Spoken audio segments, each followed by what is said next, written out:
Nós temos lido uma palavra, Paulo escrevendo à igreja de Roma. Aleluia. E Paulo, irmãos, estava ali com uma dificuldade muito grande. A igreja, os irmãos ali, precisaram de ser orientados por Paulo a respeito da consagração a Deus, da humildade e fidelidade aos seus dons. Aí Paulo precisou de ensinar a igreja ali. E o versículo 1, os irmãos observam, as irmãs, que Paulo diz assim: rogo-vos, pois irmãos, pela compaixão de Deus. Isso significa, irmãos, que o crente tem que ter uma paixão sincera em agradar a Deus. Aleluia, é verdade. Nós temos que cada dia mais nós se aproximarmos mais de Deus e temos aquele prazer, aquela alegria de servirmos ao Senhor. E foi isso que Paulo quis ensinar à igreja de Roma. Os irmãos precisavam ali ouvir aquela palavra sobre este assunto tão importante. E esse versículo, irmãos, ele se divide em pelo menos 3 partes, esse versículo. Primeiro, Paulo fala do amor. Rogo-vos, pois, irmãos, pela compaixão de Deus. A compaixão reflete o amor. O amor reflete também o que Jesus ensina no Evangelho de Mateus, capítulo 22, versículo 37, quando o doutor da lei se aproximou de Jesus e perguntou qual seria o maior mandamento.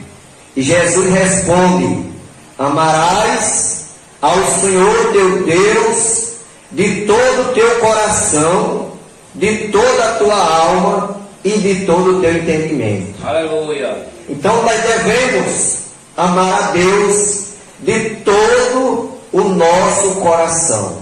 É verdade. De toda a nossa alma, de todo o nosso entendimento. Porque Jesus mesmo falou: aquele que quer seguir a Ele, tem que deixar amor de pai, amor de mãe, amor de irmãos, amor de bem desta vida. Porque naquela época, alguém chegou para Jesus, fazendo essa interrogação a Ele, e aquele Jesus foi necessário dizer que teríamos que deixar o amor do pai, o amor do irmão, o amor da mãe, dos bens desta vida e seguir a Ele. Então, primeiramente, Paulo, quando diz à igreja de Roma, aos irmãos de Roma: rogo-vos, pois, irmãos, pela compaixão de Deus, que apresenteis os vossos corpos em sacrifício vivo, aleluia, santo e agradável a Deus, que é o vosso culto racional. E aqui ainda Paulo nos ensina, conforme Jesus ensinou lá em Mateus 6,33, buscai primeiro o reino de Deus e a sua justiça, e as demais coisas vos serão acrescentadas. Aleluia. Os irmãos lá da igreja de Roma estavam vindo para a casa de Deus e não estavam prestando um culto devocional, um culto racional, porque ao chegarmos na casa do Senhor, nós precisamos, irmãos, realmente se esquecermos de tudo lá fora e dedicarmos a Deus o culto racional. Aleluia. Ligarmos o nosso pensamento aos céus, glorificarmos a Deus. Bendito seja Deus. Porque quando a gente, como igreja, nós se desprendemos e glorificamos a Deus, mandamos glória para o céu, quando a nossa glória sobe, a de Deus desce. Quando a gente glorifica a Deus, Deus responde com glória. Aleluia. Aí quando Deus responde com glória, aí o que é que acontece, irmãos? Acontece salvação, acontece batismo com o Espírito Santo, dons espirituais, cura divina. Porque isso acontece. Eu lembro, irmão, os irmãos que não me conhecem ainda, as irmãs, eu fui curado no ano de 1992, eu fui curado do coração. Eu fui transferido para a Messejana para colocar um marca-passo no meu coração. Só que Deus, irmãos, é maravilhoso. A bondade de Deus, irmão, é incalculável. Aleluia! O amor de Deus é incalculável. As misericórdias de Deus é de geração em geração. Ela não tem fim. E eu fui às pressas, transferido do hospital Tarcísio Maia, em Mossoró, para o Hospital do Coração em Messejana, em Fortaleza. E cheguei lá, fiquei isolado em um quarto, passei alguns dias ali, naquele quarto isolado. E o que é que acontece? Depois de alguns dias ali, o médico conversa comigo e diz assim: olha, você vai passar pela cirurgia, a cirurgia de coração, do marca-passo. Eu vou liberar você somente para você ver sua família. Você vai a Mossoró, veja a família, volte para eu colocar o marca-passo, porque você não pode mais viver sem esse aparelho, porque o seu coração não bate a quantidade certa. E você vai ficar sempre desmaiando. E eu sei, irmãos, que eu voltei, meu irmão foi me pegar, porque lá eu não conhecia ninguém. Meu irmão trabalhando em Mossoró, mas foi me pegar lá e me trouxe para me ver minha família. Eu tinha 16 anos, irmão, de idade. Foi há 32 anos atrás. E quando eu estava em Mossoró, houve um trabalho na congregação da Boa Vista em Mossoró. E resumindo, irmão, porque a história é longa, resumindo o que Deus fez, um grupo de jovens passou lá em casa, pediu autorização ao meu pai, me levaram para a igreja, lá no templo da Assembleia de Deus, na Boa Vista, na Coelho Neto, numa tarde de sábado. E naquela tarde, irmãos, o pastor Dadson Lira era o pregador daquela tarde. E quando ele entrou naquela igreja, que se ajoelhou, pela primeira vez que ele estava vindo ali, irmãos, a primeira vez, porque ele morava nos Estados Unidos, mas era natural de Fortaleza, e ele estava vindo a primeira vez naquele congresso para pregar naquela tarde e à noite. E quando ele recebeu o microfone do pastor da igreja, ele disse: irmãos, nessa tarde eu vim pregar, mas quando eu me ajoelhei aqui, Deus falou comigo. Deus falou nessa tarde comigo, que entrou uma pessoa aqui, que está com a cirurgia marcada do coração. Disse até o que era, irmão. Deus me revelou até qual era o problema: coração. Sabe por quê, irmão? Deus não é endereço, não. É verdade. Deus não é Deus de confusão. E ele disse: eu vou orar. E Deus falou comigo que vai curar nessa tarde. Irmãos, ele começou a orar e Jesus me curou. Aleluia. 92 para 2022, já faz o quê? 30 e tantos anos, né? Deus é maravilhoso. Por quê? Porque quando Jesus cura, está curado. Então, quando a gente se desprende a glorificar a Deus, e a igreja de Roma, os irmãos de Roma, estavam com essa dificuldade. Paulo viu os irmãos desligados, aí foi necessário Deus usar Paulo. Disse: olha, eu rogo pela compaixão de Deus, que apresenteis os vossos corpos em sacrifício vivo, santo e agradável a Deus, que é o vosso culto racional. Então nós temos que cultuar Deus com raciocínio, ligar nossa mente aos céus. Quando a gente tiver com dificuldade de assim acontecer, a gente diz: Senhor, liga o meu pensamento ao céu. Liga, Senhor, o teu trono da glória, o trono da graça. Aleluia. Então aqui nesse versículo Paulo fala do amor, da devoção que devemos ter a Deus, do louvor. O salmista diz no Salmo 100, versículo 2.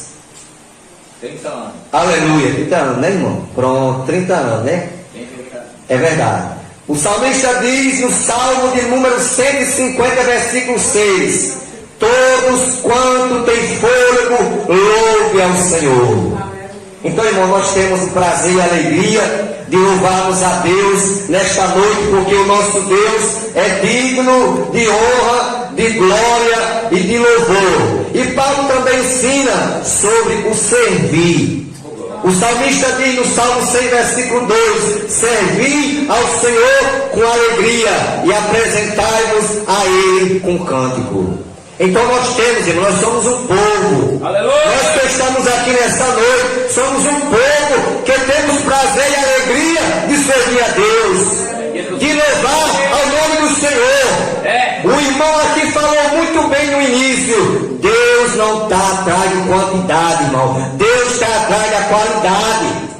Aleluia! Louvado seja o nome do Senhor. Por isso mesmo que Jesus falou: aonde estiver 2 ou 3 eu estou. Oh, glória. Então Deus quer ver a qualidade, irmão. Não adianta aqui estar cheio de irmãos se a maioria não está cultuando a Deus, não está adorando a Deus, não. Aleluia! O que importa para Deus é aqueles que estão lhe adorando, lhe cultuando. É o que importa.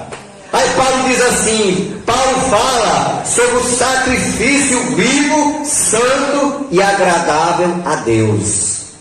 Deus quer, irmãos, um sacrifício agradável. Na antiga aliança, os sumos sacerdotes, eles pegavam um animal de 1 ano, aí sacrificava no altar, derramava aquele sangue do animal para cobrir o pecado da humanidade simbolicamente. Aleluia. Aleluia. Ali era um tipo de adoração a Deus. E aquela fumaça que ele queimava aquele animal naquele altar de lenha, aquela fumaça subia às narinas de Deus. Hoje, irmãos, aleluia, quando a gente ora, as nossas orações, elas sobem à presença de Deus como um cheiro suave. Aleluia. E o nosso Deus está lá no céu, irmãos, contemplando a nós aqui na terra. Nós na sua casa, aleluia, orando, glorificando, adorando, louvando o seu santo nome. Então Paulo fala, irmãos, de sacrifício vivo do corpo. Glória a Deus. O mundo, irmãos, o mundo tem uma ilusão grande, e nós éramos iludidos também antigamente. Nós dizíamos assim: Deus só quer o coração. Mas realmente Deus quer o coração, mas um coração limpo, um coração purificado. Só que Deus não quer só o coração, Ele quer corpo, quer alma e espírito purificado, santificado na sua presença. Por isso mesmo que Paulo escreve lá em Tessalonicenses, 1 Tessalonicenses, capítulo 5, versículo 23.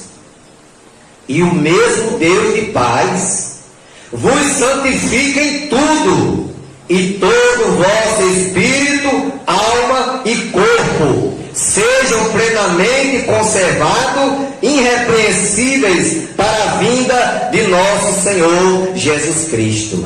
Então Deus quer corpo, Deus quer alma, Deus quer espírito. É tanto que no arrebatamento da igreja, a Bíblia diz que a trombeta vai tocar, e os que morreram em Cristo ressuscitarão primeiro. Depois os que tiverem vivos serão transformados e levados até os ares, a encontrar o Senhor.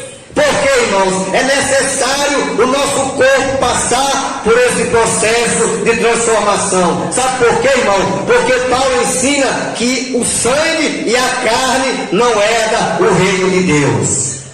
Por isso que essa carne, esse corpo vai passar pela transformação, e aquilo que era incorruptível ou que era corruptível será incorruptível, né? Aquilo que era mortal agora vai ser imortal, né? Vai passar a ser imortal, não morrerá mais. Então é necessário o nosso corpo ser santificado na presença de Deus, como Paulo diz: santifique corpo, alma e espírito. Aí Paulo continua ensinando a igreja, irmão. Aí Paulo continua no versículo 2: e não vos conformeis com este mundo. Ô meu irmão, minha irmã, quantos por aí já se conformaram com esse mundo?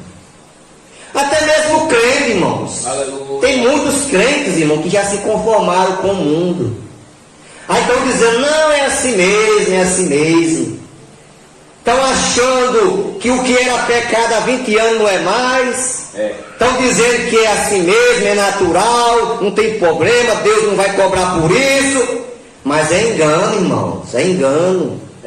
Serão as mínimas coisas que muitos que se dizem crente, dizem que não tem problema nenhum, que vai impedir de muitos subir para o céu. É verdade. Aleluia. Mas sabe o que é que acontece, igreja? Nós temos que permanecer nos ensinos de Paulo. Paulo diz assim: permanece naquilo que aprendeste. Bendito seja o nome. Aleluia. Então, irmãos, nós temos que crer que aquilo que era pecado há 30 anos atrás continua sendo pecado hoje, em pleno século 21. Por isso que Paulo diz: não vos conformeis com este mundo. Glória a Deus. Devemos, irmão, reconhecer o presente sistema mundano e mau. Verdade. Esse mundo é mau. E nós devemos reconhecer isso, irmãos. Esse mundo está perdido. E Paulo escrevendo lá em Gálatas, capítulo 1, versículo 4, Paulo diz: o qual se deu a si mesmo por nossos pecados para nos livrar do presente século mau. Aleluia. Então, irmão, Jesus se entregou. Sem dever nada, ele se entregou pelos nossos pecados para nos livrar do presente século mau. Oh, glória. Olha, igreja, nós estamos aqui, irmão, porque Jesus morreu por nós. É verdade. Se Jesus não tivesse morrido por nós, o que seria de nós? Mas a Bíblia diz que ele morreu por nós. A conta que nós devíamos, ele pagou por nós. O sofrimento que era para nós, ele passou. A condenação que era para nós, ele ocupou o lugar, ele pagou por nós, em nosso lugar. É por isso que nós estamos aqui nesta noite, adorando a Ele. Aí João escreve, primeira epístola de João 2,15: não ameis o mundo, nem o que no mundo há. Aí tem crente, irmão, por aí, irmão, pessoa que diz que é crente, praticando as coisas do mundo, dizendo que não tem problema, que nós estamos no pleno século 21, que nós estamos no tempo da modernidade. Olha, irmão, para Deus não existe negócio de modernidade, não. Viu? Para Deus não existe isso, não. Jesus disse: passará o céu e a terra, mas a minha palavra não há de passar. Então não existe isso de modernidade. O que era erro no tempo de Jesus continua sendo erro hoje. O que era errado há 30 anos atrás, há 40 anos, continua sendo errado hoje. Viu? Agora muitos têm se conformado com as coisas deste mundo, muitos têm amado os prazeres mundanos deste mundo. Mas estamos aqui nessa noite, irmão, na presença de Deus. Aleluia. Por quê? Porque nós queremos ir para o céu, nós queremos andar pela Bíblia, nós queremos andar pela palavra de Deus. Aí João também escreve, lá no capítulo 5,19, primeira epístola de João: sabemos que somos de Deus e que o mundo jaz no maligno. Oh, glória. Então, meu irmão, se eu sou crente, se eu sei que esse mundo jaz no maligno, o que é que eu vou querer fazer lá, irmão? Porque de lá eu já vim. De lá Jesus já me tirou. Aí eu vou voltar para lá para quê? Não, irmão, jamais. Eu vou permanecer firme na rocha. Eu vou permanecer firme na palavra. Eu vou permanecer firme na doutrina. Porque muitos por aí, irmãos, estão afrouxando a doutrina para encher de gente. Tem muitos aí que diz pastor, que estão afrouxando a doutrina, não estão mais doutrinando a igreja. Não, vamos deixar aqui um negócio meio bem facilitado para vir gente. Nós queremos é que enche aqui mesmo. Irmão, olha, Jesus não está nesse negócio não. Jesus não está nesse negócio, irmão. Você sabe quanto Jesus conseguiu arrebanhar? 12 apóstolos. É porque Jesus pregava maneiro? É porque Jesus enfeitava o pavão? Não, irmão. Ele pregava a palavra. Certa vez Jesus estava doutrinando. Era uma doutrina tão pesada, irmão, que tinha mais de 70 pessoas na ocasião. Saíram de um a um. Ficou só os 12. Aí Jesus ainda disse assim: vocês também querem ir com eles?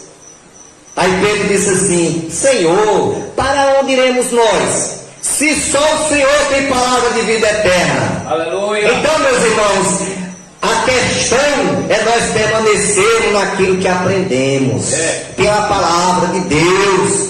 Porque se nós permanecermos pela Bíblia, pela palavra, nós estamos seguros. E o arrebatamento da igreja vai acontecer a qualquer minuto. E nós vamos subir cantando o hino da vitória. Aleluia. Aí Paulo diz assim: mas transformai-vos pela renovação do vosso entendimento. Temos que procurar, irmão, transformar o nosso entendimento para as coisas de Deus. E os irmãos de Roma estavam tudo embaraçados. Os irmãos estavam tudo embaraçados ali, irmãos. Por isso que Paulo foi necessário trazer este ensinamento para os irmãos da igreja de Roma. Mas Paulo diz: transformai-vos pela renovação do vosso entendimento. O salmista diz, irmãos, o salmista escreve no Salmo 119, versículo 130. Veja o que o salmista diz: a exposição das tuas palavras dá luz e dá entendimento aos simples. Veja, irmão, a exposição, ou seja, o ensinamento. Nós estamos aqui aprendendo. Nós estamos aqui recebendo o ensinamento da palavra. Não é só os irmãos que estão recebendo, não. Eu sou o primeiro. O primeiro que vai receber o ensinamento nessa noite sou eu. Aleluia. É o primeiro. Por quê? Porque a palavra, ela é espada de dois gumes. Ela corta para lá e para cá. E é mais para cá, viu? Porque quem ensina, quem mais é dado é mais cobrado. Viu? Então a responsabilidade maior de aprender sou eu, porque eu estou ensinando. Aí o salmista diz assim: a exposição das tuas palavras dá luz e entendimento aos simples. Aí lá no Salmo 119, versículo 105, aí o salmista diz assim: lâmpada para os meus pés é a tua palavra, e luz para o meu caminho. Então a palavra, irmão, é lâmpada. Quem anda pela palavra não tropeça, porque os seus pés estão iluminados. Lâmpada para os meus pés é a tua palavra, e luz para o meu caminho. Aí Jesus diz lá no capítulo 22, versículo 37 de Mateus, Jesus ensinando, Jesus diz assim: ama ao Senhor de todo o teu coração, de toda a tua alma e de todo o teu entendimento. Aleluia. Então temos que amar a Deus, irmão, de coração, de alma e entendimento. Por isso que Paulo quis ensinar aos irmãos aí, que os irmãos de Roma, que estavam muitas vezes no culto, mas estavam voando. Era aquela história, o mundo, quando a gente era do mundo, que nós considerávamos católico, aí dizia assim: está na missa sem o padre. Tem muitos crentes aí que estão no culto sem o pastor. É verdade. Tem muitos crentes, irmão, por aí, que está voando tanto, que se terminar o culto e você chegar na calçada e perguntar a ele: irmão, qual foi o primeiro hino da harpa? Ele não sabe dizer. Qual foi o segundo? Também não. Então me diga qual foi o terceiro, também não lembro. Aonde foi que leu a Bíblia? Ih, rapaz, me esqueci. Sabe por quê, irmão? Está no culto, mas o pensamento está longe. Aleluia. Mas quando nós chegamos na casa de Deus, irmão, era isso que Paulo queria ensinar aos irmãos de Roma. Se ligue com o céu. Glória a Deus. Se ligue com louvor. Porque, irmão, quando a gente se liga, quando a gente começa a cultuar Deus de verdade, quando a gente começa a cultuar Deus, sacrificando o nosso corpo, a nossa mente, um culto racional, irmão, a gente sente a presença de Deus, a gente dá vontade de glorificar a Deus. Se for batizado com o Espírito Santo, dá vontade e fala em mistério. Porque é isso que acontece. A presença de Deus desce, irmão, em nosso meio. Aí diz Paulo, lá em 2 Coríntios 4:4, falando ainda dos que estão iludidos com as coisas do mundo. O Deus desse século cegou o entendimento dos incrédulos, para que não resplandeça a luz do Evangelho da glória de Cristo. Quem é o Deus desse século, irmão? Satanás. Satanás cegou o entendimento das pessoas, irmãos, para que não lhe resplandeça a luz do Evangelho. Por mais que você pregue para essa pessoa, Mas essa pessoa não entra nada, parece que está tampada a mente. Mas isso é obra de Satanás, irmão. Porque o diabo, ele sabe o preço de uma alma. Satanás sabe que foi o sangue de Jesus que foi derramado na cruz, o valor de uma alma. O valor da minha alma, o valor da tua alma, irmão. Não tem ouro, não tem prata, não tem nada que pague. Não tem valor nenhum da terra. Não tem real, não tem dólar, não tem euro, não tem nada, irmão. Foi o sangue de Jesus. Aleluia. Vertido na cruz do Calvário, o sangue inocente que Jesus verteu na cruz do Calvário. Aí o salmista também no Salmo 119, versículo 73. As tuas mãos me fizeram e me informaram. Dai-me inteligência para que eu aprenda os teus mandamentos. Aleluia. Oh, glória! O salmista, irmão, reconhecia que foi feito pelas mãos de Deus. Glória a Deus. Nós somos feitos pela mão de Deus, irmãos. Aí o salmista diz assim: dai-me inteligência para que eu aprenda os teus mandamentos. Bendito. O salmista tinha fome e sede da palavra de Deus. Oh, glória. Fome e sede, irmãos. Aleluia. Glória seja dado o nome de Jesus. Aí Paulo, irmão, continua ainda. No versículo 2. Ele diz: para que experimenteis qual seja a boa, agradável, perfeita vontade de Deus. Aleluia. Paulo mostra aqui para nós experimentar a boa, perfeita e agradável vontade de Deus. Aí nós vamos, irmãos, lá a oração do Pai Nosso, Jesus ensinou, lá em Mateus 6, versículo 9. Jesus começa ensinando a oração do Pai Nosso, não para ser uma coisa repetida.